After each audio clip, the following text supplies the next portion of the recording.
એવું આપવાનું ને લેવાનું ને એવું કાંઈ હોય નહીં દશરથભાઈ.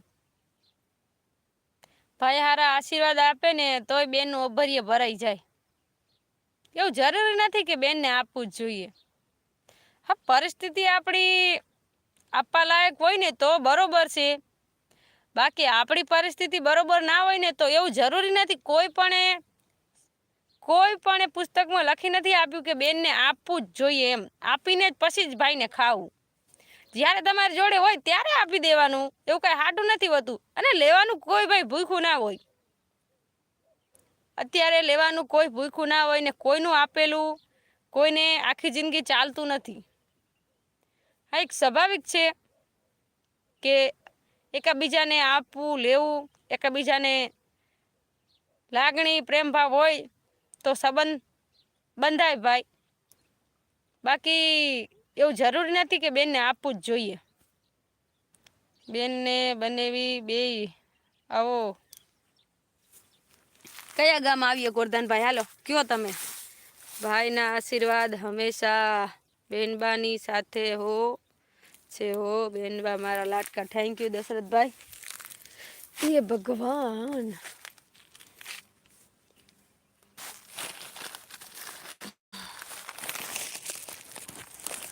એવું જરૂરી નથી ગોરધનભાઈ કે આપવું જ પડે બેનને.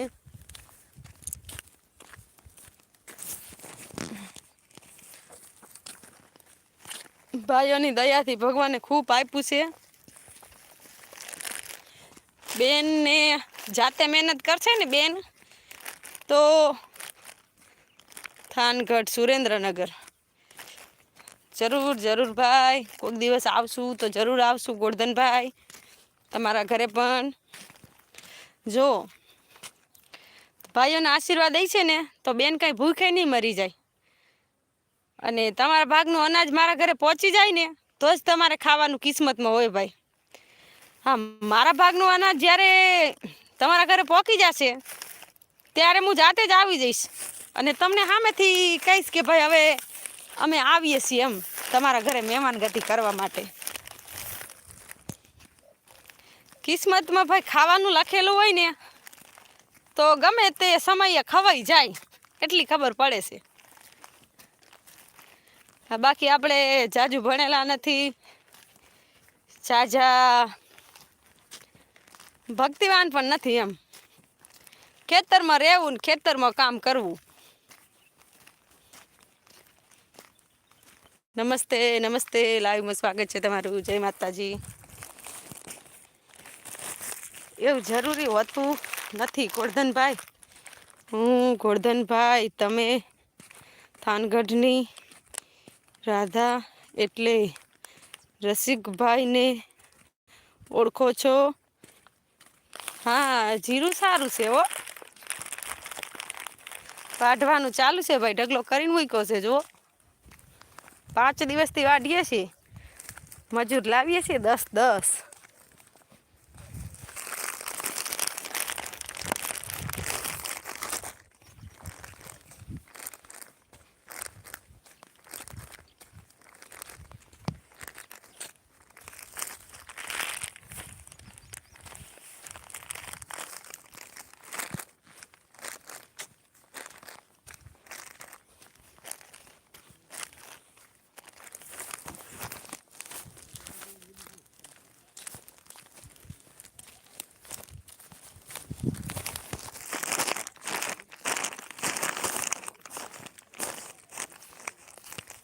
ભાવનગર ભેરો હોય તો ભાઈ પ્રેમ ભગવાન ભેરો પ્રેમ અમર રાખે. સાચી વાત છે ભાઈ.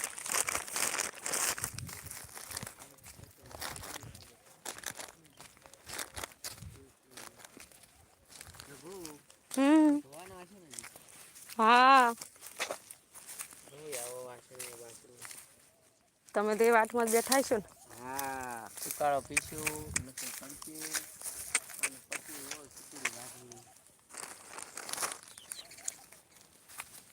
ક્યાં ગયા સસમા? ચશ્માથી આગળ ઘડીક લાઈવ રાખજો ને ભલે ને પડી કડીક બધાને વાસે ઉઠકાવો.